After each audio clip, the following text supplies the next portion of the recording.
saudara yang kasih dalam Tuhan. Apa kabar hari ini? Luar biasa? Atau biasa di luar? Pastikan pagi hari ini hati kita, kondisi kita luar biasa ya. Mungkin terbatas dengan usia, mungkin terbatas dengan kesehatan, tapi saya bersyukur saya bisa bertemu dengan Bapak Ibu Saudara, terlebih Tuhan Yesus. Masih merasa sangat bersyukur ketika bertemu dengan Bapak Ibu Saudara pagi hari ini. Pastikan hati kita melekat dengan Tuhan, terpaut kepada Tuhan. Mari kita satu dalam doa. Bapa dalam surga, kami tahu Kau Allah yang baik, kami tahu Kau Allah yang dahsyat, Allah yang luar biasa. Pagi hari ini Tuhan, sebelum kami mengawali ibadah kami masuk ke dalam tahta-Mu yang kudus. Mari sucikan dan kuduskan setiap kami Tuhan.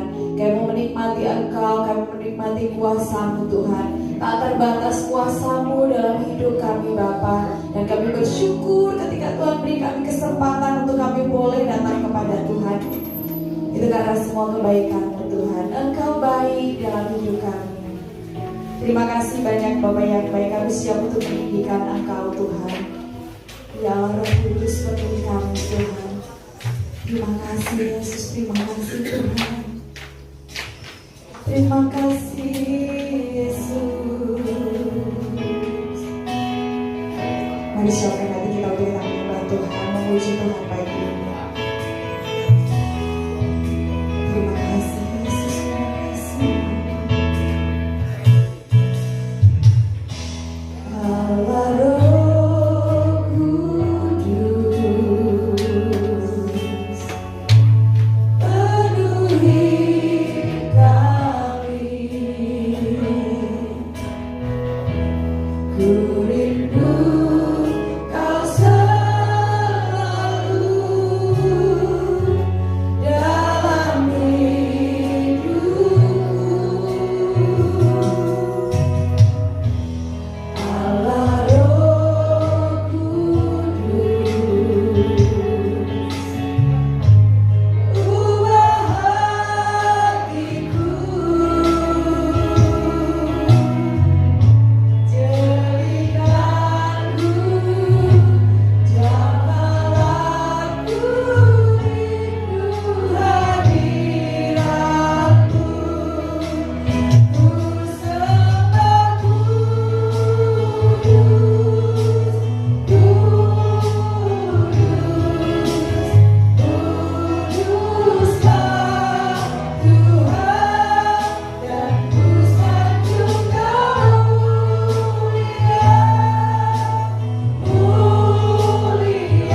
ya.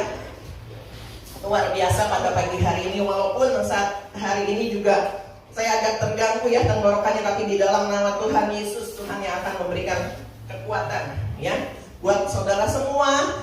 Kalau saudara juga saat ini dimampukan untuk datang ke tempat ini, saya percaya ada berkat tersendiri yang Tuhan sudah siapkan buat saudara-saudara semua. Amin. Puji nama Tuhan. Saudara, saat ini saya mau men-sharingkan tentang air kehidupan. Begitu pentingnya air di dalam kehidupan kita, bukan? Nggak ada seorang pun yang tidak bisa hidup tanpa air. Kalau tanpa makan mungkin ya 2 hari, 3 hari, aku lapar nih, tapi nggak ada makanan sama sekali, orang bisa makan. Tapi kalau nggak ada air, orang nggak bisa hidup, saudara. Ya, sebagian besar di tubuh kita juga mengandung air. Kalau orang dehidrasi, dia butuh air. Kalau tidak dicukupi, dipenuhi air itu dalam tubuh kita, kita bisa mati, saudara, betul ya? Itu secara jasmani. Saudara, beberapa waktu yang lalu di rumah saya, di rumah kami, sempat berhenti itu namanya air, ya, mampet. Tapi kerusakannya bukan di dalam rumah, saudara ya. Hampir 2 hari 1 malam nggak ada air. Sempat kelabakan, saudara. Saya waktu itu mau masak, mau mandi, baknya juga kurang. Jadi terpaksa mandi koboi, saudara, hanya 4 gayung. Bayangin ya, saya. Itu kalau dihadapkan setiap hari gimana? Saya di posisi seperti itu jadi mikir, orang-orang yang kekurangan air seperti apa? Luar biasa menderitanya, saudara, nggak ada akhirnya. Saya sempat juga melihat di berita waktu itu, saya mungkin ngeliat, oh kasihan ya, orang kekurangan air di musim kemarau kemarin, sampai ada yang nebangin pelepah pisang untuk mendapatkan air, dicedokin itu berapa puluh pohon pisang yang harus ditebang untuk mereka mendapatkan air, diirit-irit. Saya bilang 2 hari luar biasa gitu ya. Jadi betapa pentingnya air itu di dalam kehidupan kita. Padahal sumbernya ada, sumbernya berlimpah loh. Tapi karena ada hambatan, airnya nggak ngalir, saudara. Begitu pula dalam kehidupan rohani kita membutuhkan yang namanya air. Saya men-sharingkan tentang air kehidupan. Mengapa orang Kristen tidak bisa menikmati air kehidupan? Karena mungkin masih terikat dosa, belum pulih hatinya, sehingga masih simpan yang namanya kepahitan. Itu terjadi karena masalah, bisa juga karena sakit penyakit dan lain-lain. Padahal Yesus menawarkan kepada kita seperti tertulis di dalam Yohanes 7 ayat 37b. Yohanes 37 ayat 37b berkata demikian. Yesus berdiri dan berseru, barang siapa haus, baiklah ia datang kepadaku dan minum. Firman Tuhan katakan apa? Yang haus datang kepadaku, kepada Yesus dan minum. Itu adalah tawaran kepada Tuhan Yesus. Tetapi ada banyak orang yang tidak menerima tawaran ini, sehingga mereka tetap merasakan kehausan secara rohani.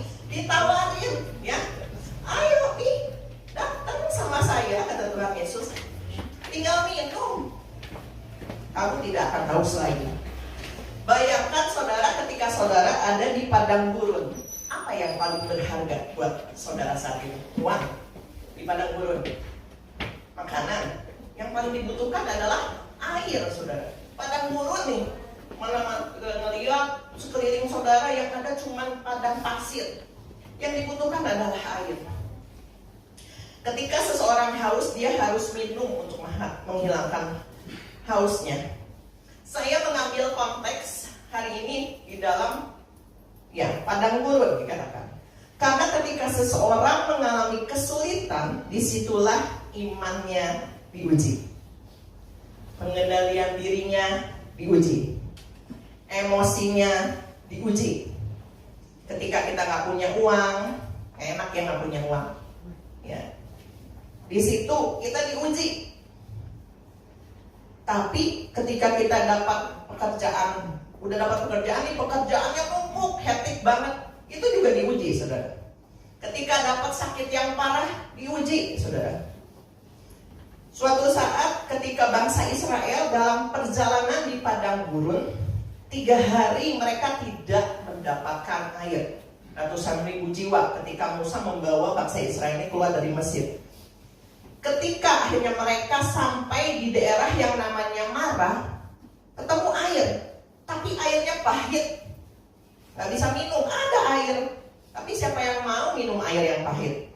Ya kalau paksa mungkin gitu ya. Tetapi kalau udah haus dikasih minuman yang pahit, mana mau orang minum? Saat itu apa yang bangsa Israel lakukan? Ya, kalau nanti saudara bisa baca, kalau saya baca terlalu panjang, di dalam Keluaran 15 di ayat 22 ya, dan seterusnya.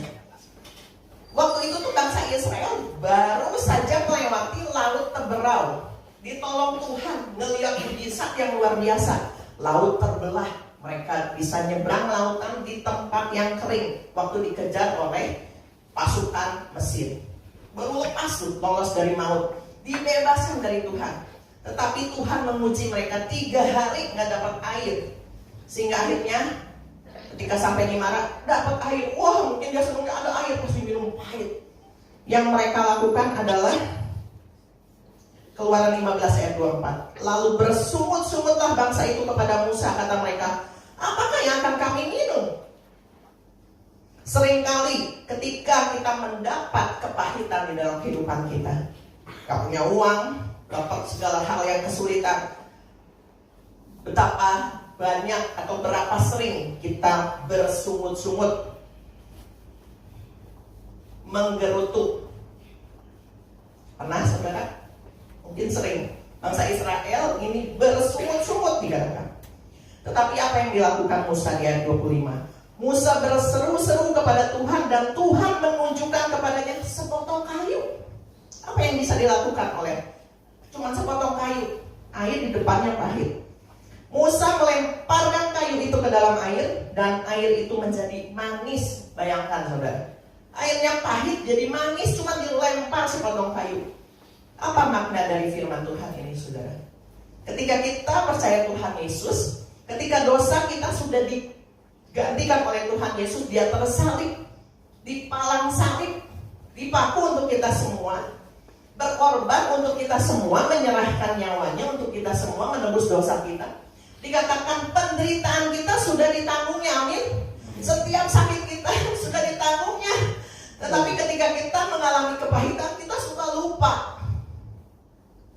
Kita alami sendiri, kita lupa. Seperti tadi saya bilangnya, ketika saya ngalamin macet air cuma 2 hari loh.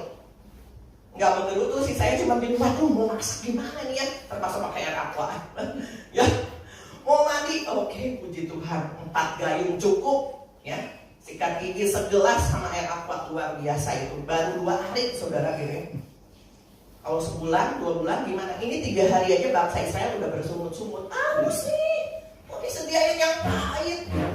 Padahal mereka sudah mengalami mujizat tuh, baru diloloskan dari maut, tapi mereka bersungut-sungut. Ya, Musa berseru, ditunjukinnya sepotong kayu, dilemparkan, itu tandanya saudara. Penderitaan sampai penyakit sudah ditanggung di kayu salib, sehingga dikatakan air itu berubah menjadi manis. Kalau ini bukan cerita bohongan ya saudara, ini perjalanan Tuhan, bangsa Israel yang ditolong Tuhan, ya. Karena kan Tuhan berjanji membebaskan bangsa Israel waktu itu dituntun loh di padang gurun.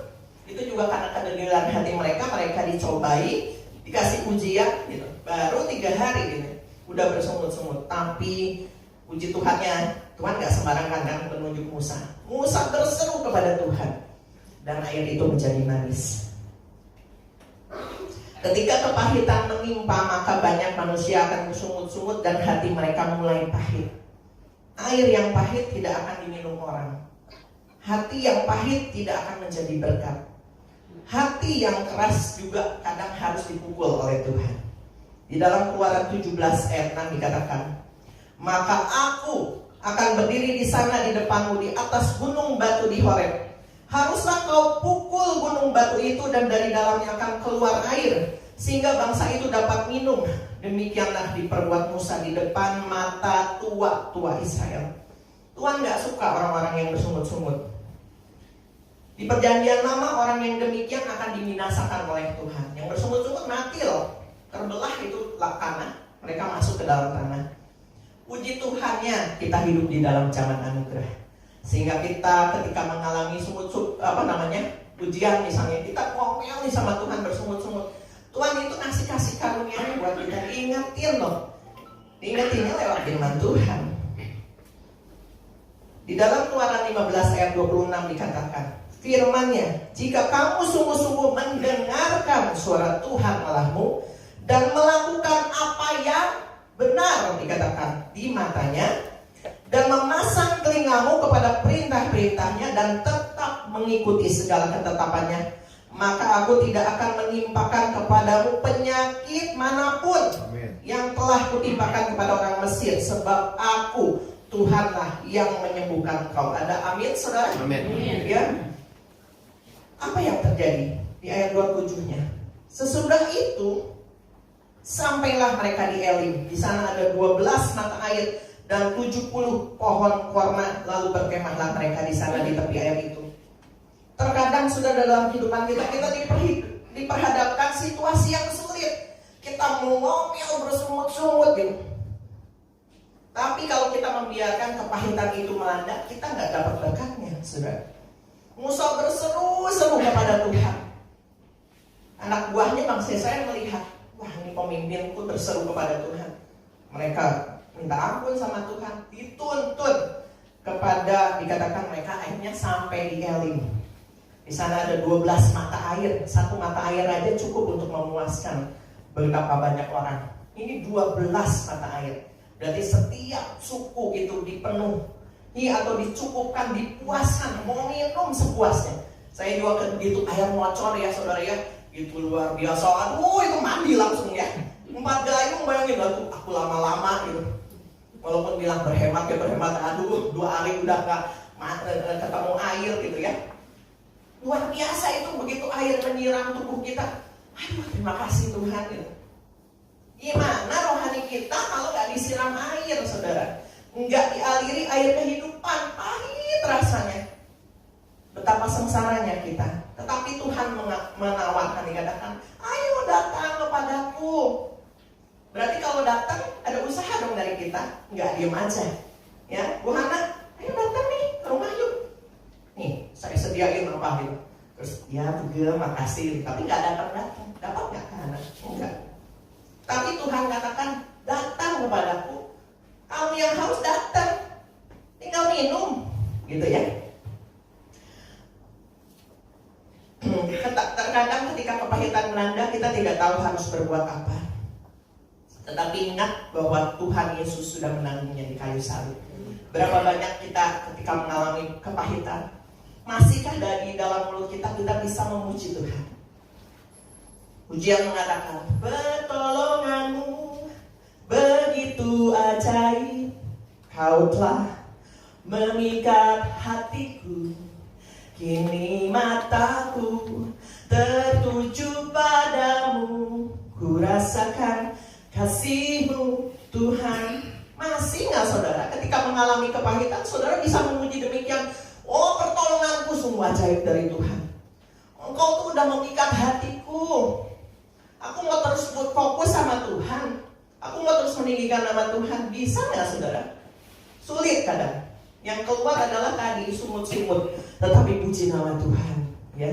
Sekali lagi kita hidup di zaman anugerah. Dan saya percaya Bapak Ibu yang setia datang ke tempat ini mendengarkan firman Tuhan itu nggak pernah sia-sia saudara.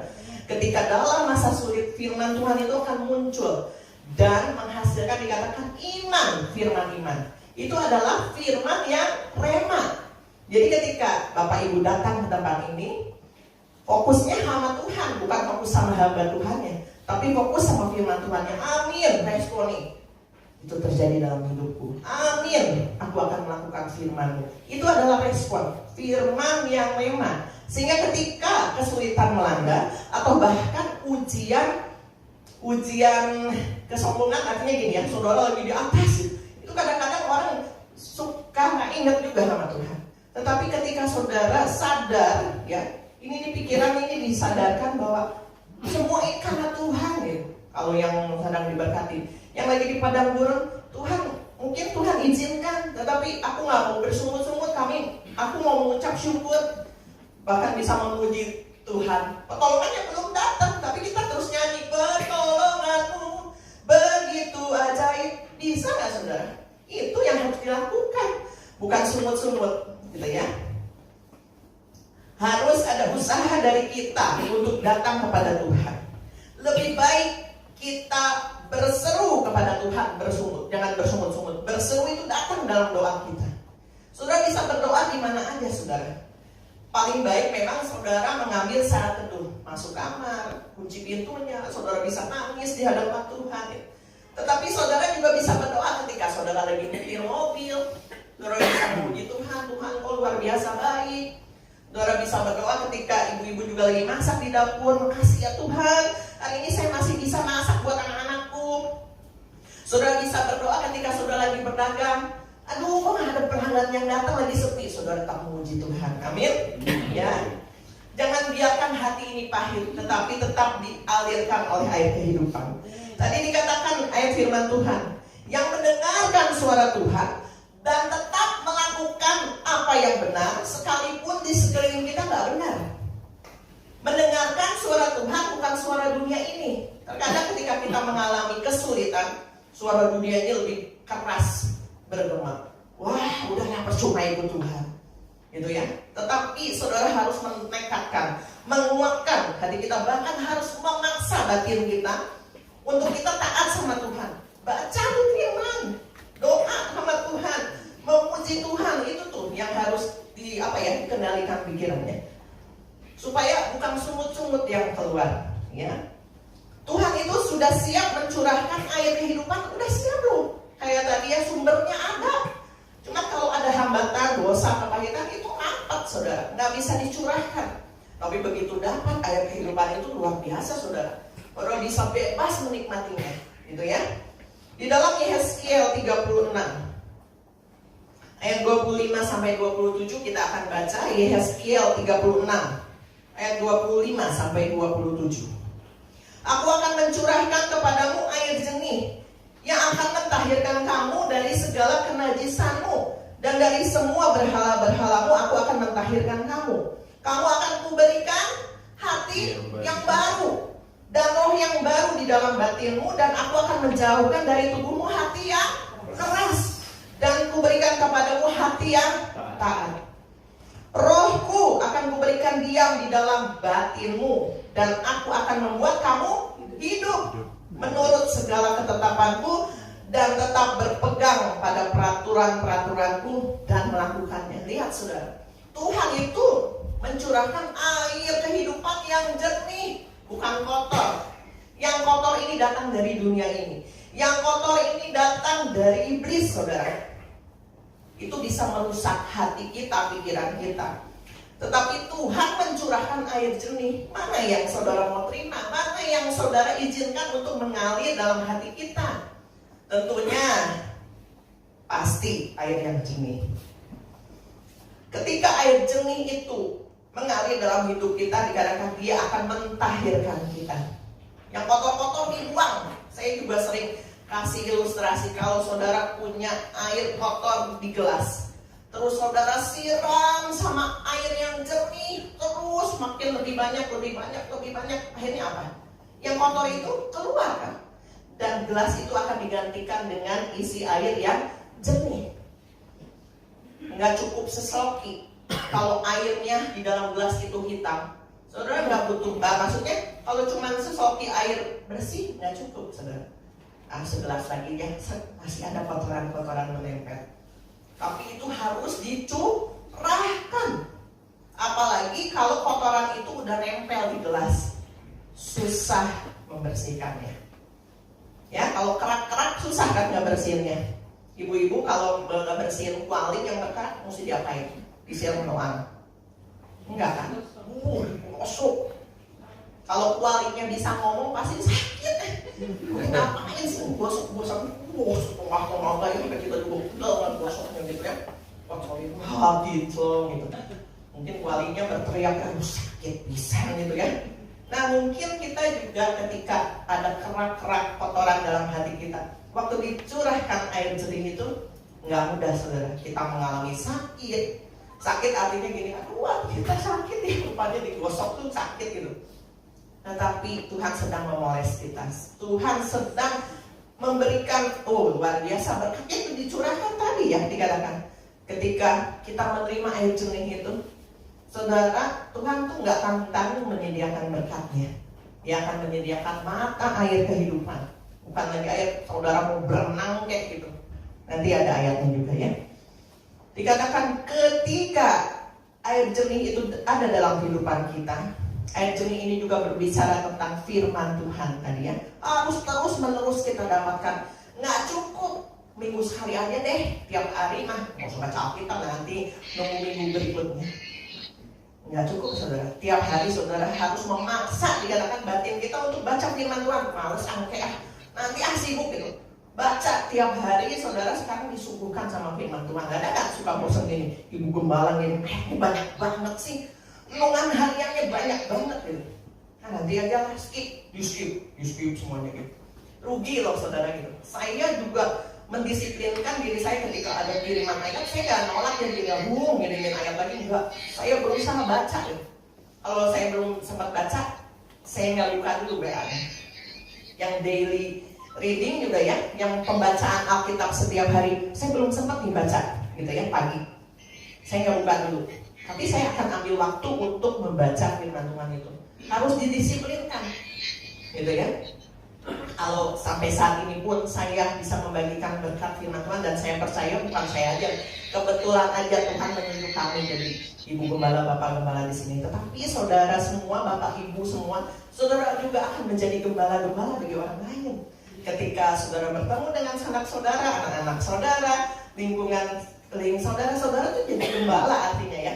Membimbing mereka dengan perkataan kita loh gitu, itu adalah tanggung jawab kita. Kalau air kehidupan itu terus mengalir dalam kehidupan kita, maka dikatakan dari hidup kita akan mengalir aliran hidup yang memberkati banyak orang, bukan aliran air yang pahit. Kalau kita hatinya pahit, yang keluar akan pahit. Itu nggak akan memberkati orang lain. Waktu kita ngomong sama orang lain mau curhat, kita ngasih tahu nih yang pahit, ya tambah stres orangnya ya. Iya ya, menurut tambah stres itu. Datang pada Tuhan benar-benar harus dengan kemauan sendiri.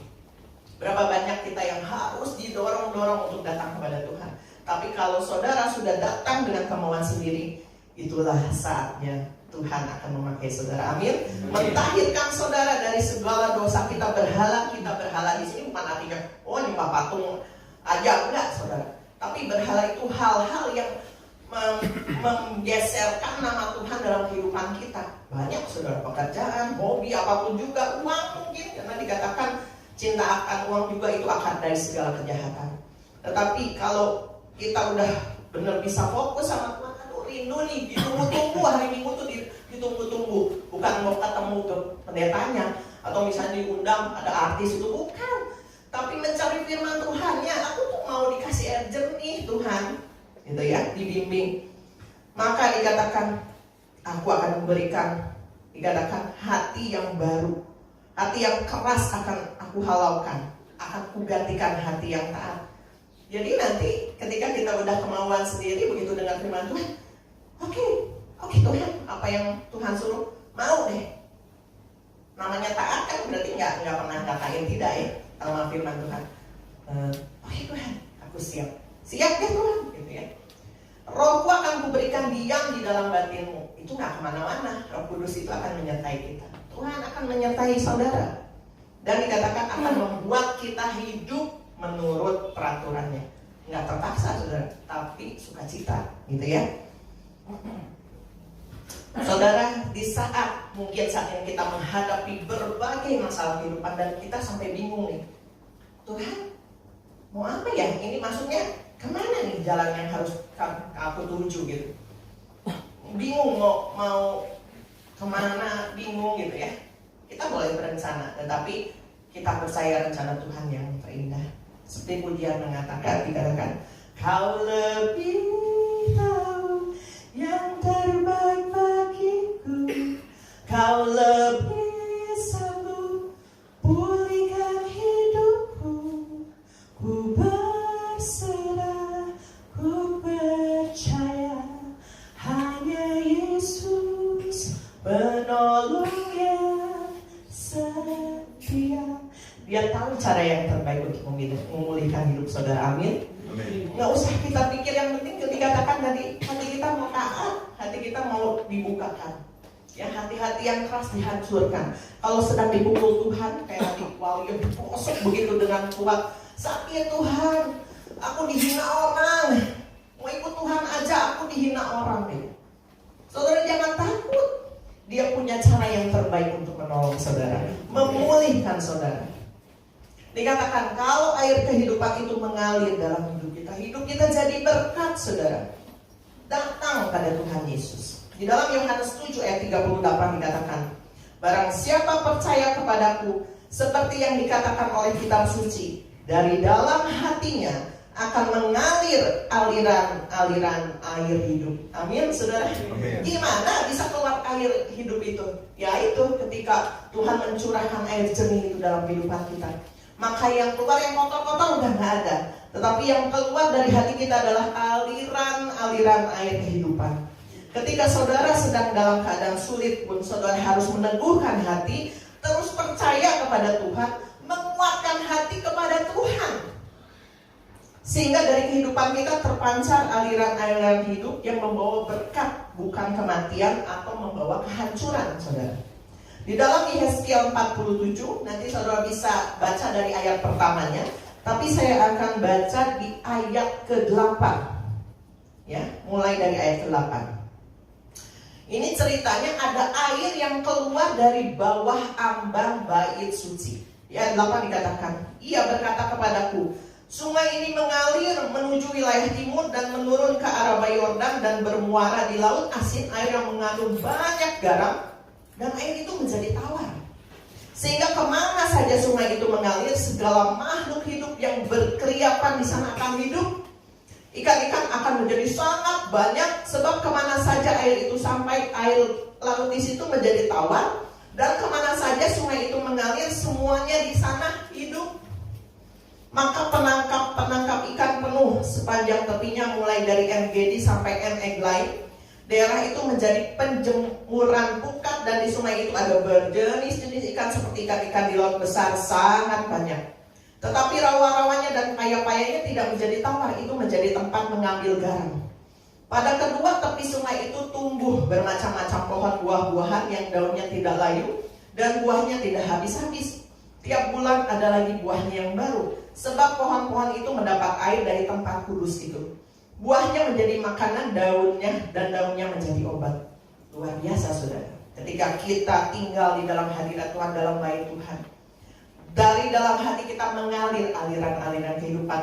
Air yang tadinya mengalir di bawah ambang bait suci itu hanya setelapak kaki dalamnya. Makin jauh, makin dalam, saudara. Sampai sebetis, selutut, sepaha, seperut, akhirnya bisa berenang dan menjadi sungai. Biarlah kehidupan kita menjadi aliran-aliran kehidupan. Karena bukan kitanya, ada Tuhan, dikatakan. Kita ini, tubuh kita ini digunakan sebagai bait suci, bukan bait yang kotor, bukan tubuh yang kotor. Kadang-kadang kita maksudnya saya bilangnya kalau sama Tuhan tuh mungkin kompromi ya, tawar menawar sama Tuhan. Tuhan, aku nih manusia belum sempurna nih, yang ini nggak apa-apa ya, saya belum bisa lepaskan. Saudara, ikut Tuhan tuh harus mau bayar harga. Kedagingan kita tuh harus harus dihapuskan. Bukan artinya kita hidup dalam ngerem diri di kamar terus medi gitu ya, berdoa, enggak, saudara. Tetapi keangkuhan hidup, kedagingan kita, roh-roh ketamakan, keiri hatian itu juga perlu ditaklukkan, saudara. Berapa banyak orang yang ketika mengalami kesulitan itu tuh harus menata hati. Nggak iri ngelihat orang yang lebih berhasil dari kita. Kalau kita lagi susahan gitu, itu enak ya hidupnya ya, padahal dia jahat. Wah, itu tuh ya, ini nih mulut tuh kudu dicangkemos nih ya, gitu. Kita harus memaksa diri kita untuk tunduk gitu. Nggak boleh iri hati, itu tuh mesti mengendalikan diri, saudara, benar. Dan saya ini harus banyak belajar, terus belajar firman Tuhan. Ya, jadi saya mau belajar taat ya Tuhan gitu. Nggak mudah, saudara, nggak mudah gitu ya. Tetapi dikatakan aliran-aliran air itu yang keluar dari bait suci itu akan memberkati banyak orang. Bayangkan saudara, ketika kita membaca, nanti saudara bisa baca di Yesaya 47 ini ya, dan pahami maksud firman Tuhan ini. Kalau dari dalam hati kita keluar aliran air hidup, itu dikatakan luar biasa. Itu tuh udah nempatin loh, laut yang tadinya asin banget bisa jadi tawar, tapi paya-payanya nggak tawar, jadi tempat untuk ngambil garam. Semua disediakan. Garam itu menjadi satu kebutuhan dalam kehidupan kita. Ya, kalau orang yang darah tinggi mungkin udah kasih ya garam, pakai garam semua direbus gitu. Tapi pasti masakannya mah dikasih garam dikit, lamun tawar semua, mana enak, betul ya. Bu Siling kan suka masak nih, nggak kerasa garamnya oke lah, nggak terlalu asin, tapi tetap pakai garam kan. Garam itu selalu ada di dapur. Dan garam itu bukan hanya buat masakan, buat mengawetkan, buat lain sebagainya, banyak guna. Tetapi Tuhan sudah sediakan luar biasa loh, sampai dibahas ini. Air tadi ini ya, jadikan kaya-kayanya buat ngambil garam, dicukupkan kebutuhannya. Di sepanjang sungai itu tumbuh bermacam buah-buahan, bisa diambil. Berarti bisa dinikmati banyak orang dan dinikmati kita juga, saudara. Dan dikatakan semuanya terpakai. Buahnya jadi makanan, daunnya menjadi obat. Jadi kehidupan kita akan berguna buat banyak orang. Amin. Ya. Puji Tuhan, biarlah firman Tuhan ini akan meneguhkan hati-hati saudara dan hatiku juga, saudara ya, menghadapi masalah kepahitan. Kalau saya udah pahit ya, saya belajar gini. Kadang kalau ngomel mah ngomel anak bandel ya, sering ngomel gitu. Tapi bukan itu maksudnya. Ketika saudara menghadapi tadi kesulitan hidup, kepahitan hidup, jangan bersungut-sungut. Saya harus ngerem mulut, jangan bersungut-sungut nih. Nanti berkat Tuhannya nggak nyampe sama kita. Amin ya. Jadi kita harus tunduk. Lebih baik kita doa sama Tuhan, berseru sama Tuhan, mau nangis di hadapan Tuhan. Tuhan, aku sedang mengalami kesulitan nih, tolong aku Tuhan. Sehingga dari mulut kita akan terus keluar pujian. Taklukkan diri kita. Kalau saudara lagi dalam kesulitan, ketika saudara pusing nggak tahu berbuat apa, setel lagu rohani sekeras-kerasnya. Seperti saya bilang sekarang, tiap pagi disetel itu, ya, TV pujian pagi-pagi, bukan berita dulu, pujian dikumandangkan. Kita dengar, telinga kita dengar pujian kepada Tuhan. Sampai saya mimpi juga memuji Tuhan, saudara. Itu karena sering nyanyi lagu ya, yang kemarin yang di saat ku takut. Itu tadi malam saya sampai mimpi gitu pas bangunnya. Ku percaya masih ada mujizat, bayangin, nggak tahu mimpi apa gitu ya. Biarlah saudara, ketika saudara kita sering membaca firman dengan pujian yang keluar itu, saudara, bukan kepahitan ya. Puji nama Tuhan. Biarlah firman Tuhan ini memberkati saudara. Keluar dari tempat ini, itulah waktunya kita menghadapi ujian yang sebenarnya ujian kehidupan. Tapi pastikan saudara jangan jauh dari Tuhan. Yes, amin. Tuhan menyertai saudara dan biarkan aliran air kehidupan itu mengisi kehidupan saudara. Amin. Bagaikan tanah kering yang merindukan air, demikianlah jiwaku, demikianlah jiwaku, haus akan Engkau. Katakan kerinduan kita. Ku rindu selalu. Apakah kita merindukan kehadiran Tuhan?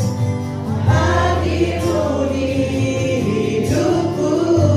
Dia yang akan memulihkan setiap jiwa kita, memulihkan jiwaku,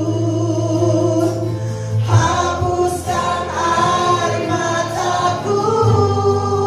Minta kepada Roh Kudus, mengalirlah kuasa Roh Kudus, mengalirlah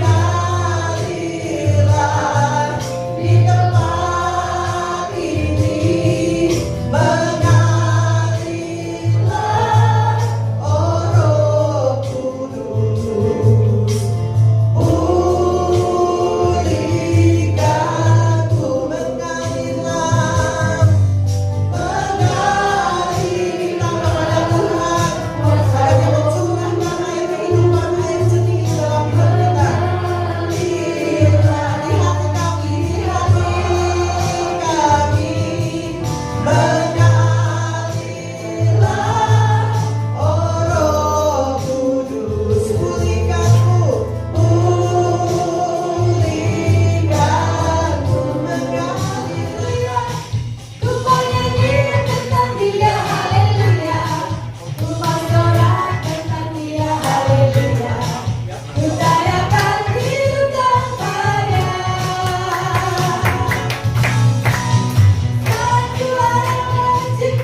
dilepaskan dan dibebaskan. Tidak ada kutuk yang mengikat kami Tuhan. Terima kasih banyak untuk hari ini, Kau ajaib, Kau luar biasa. Terus banyak yang mau terus memuji dan meninggikan Engkau. Meskipun kami kembali ke rumah kami, tapi puji-pujian itu tetap ada dalam mulut kami Tuhan. Bless the Lord, oh my soul, oh my soul, worship His holy name. Sing like never before, oh my soul, I worship Your holy name. Bless the Lord, oh my soul, worship His holy name. Sing like never before, oh my soul, I worship Your holy name. Bless the Lord, oh my soul, worship His holy name. Sing like never before, oh my soul, I worship Your I worship Your holy name. I worship Your I worship You forever. Terima kasih Tuhan. I worship Your holy. Berikan tepuk tangan yang terbaik yang dahsyat untuk Tuhan kita Yesus. Terima kasih Bapa. Terima kasih Tuhan. Terima kasih Roh Kudus untuk kehadiran-Mu pada hari ini yang sudah melawat setiap umat-Mu yang hadir. Dan kami percaya siapapun kami yang hadir pada hari ini, kami sebagai ayah, sebagai orang tua, sebagai ibu, sebagai anak-anak, Tuhan Yesus, kami yang hadir Bapa, biar Kau akan pulihkan setiap keluarga oleh air kehidupan itu, sehingga kami akan berubah, kami akan mengalami pemulihan di dalam kehidupan kami, dan kami percaya hanya ada aliran air kehidupan di dalam kehidupan kami, dan juga itu yang akan mempengaruhi, yang akan berdampak kepada banyak orang, dan mereka semua juga akan menjadi hidup, akan bertobat, akan mengalami pemulihan daripada Tuhan. Terima kasih Tuhan Yesus untuk hari ini. Kami percaya setiap orang yang datang pada hari ini dengan beban berat, Tuhan sudah bebaskan kami. Tuhan sudah angkat semua beban berat itu, karena Tuhan katakan, "Come to me, datang kepadaku, maka Engkau akan membebaskan semua beban berat kami, dan kami akan mendapatkan kelegaan." Kami yang datang dengan sakit penyakit, kami percaya Engkau adalah sumber segala sesuatu. Engkau adalah dokter yang atas segala dokter. Apapun penyakit yang kami alami pada hari ini, sangat berat ataupun ringan, Engkau adalah dokter yang mampu untuk menyembuhkannya. Pada saat ini kami percaya oleh bilur-bilur Tuhan Yesus sudah disembuhkan. Kami juga berdoa untuk yang mengikuti live streaming, yang dalam keadaan sakit, yang dalam keadaan membutuhkan pertolongan ajaib, kesembuhan daripada Tuhan segera datang kepadamu pada hari ini dalam nama Yesus Kristus. Kami juga berdoa Tuhan Yesus, kami semua yang membutuhkan pertolongan daripada Tuhan, kami sedang bergumul Tuhan Yesus untuk semua masalah-masalah yang sedang kami hadapi. Kami percaya Engkau adalah Tuhan kami, Tuhan yang hidup, Tuhan yang mampu memberikan mujizat dalam kehidupan kami. Dan kami percaya Tuhan Yesus, mujizat itu sedang terjadi dalam kehidupan kami. Terima kasih Tuhan, kami sungguh bangga punya Tuhan yang luar biasa. Kami sungguh bersyukur punya Tuhan yang hebat, dan kami akan alami semua kehebatan-kehebatan Tuhan di dalam kehidupan kami. Terima kasih Tuhan Yesus. Terpujian nama-Mu. Saudaraku, mari kita angkat tangan kita. Diberkatilah keluargamu, diberkatilah kesehatanmu, diberkatilah pekerjaan dan hasil kerjamu, dan diberkatilah orang yang mengandalkan Tuhan, yang menaruh harapannya kepada Tuhan. Sekarang saudaraku, terimalah berkat yang besar ya Allah Bapa, cinta kasih yang sungguh luar biasa dari Tuhan kita Yesus Kristus, dan persekutuan dengan Roh Kudus menyertai hidup kita mulai pagi hari ini sampai Tuhan Yesus datang kali yang kedua. Tetap angkat tangan saudara dan angkat pujian.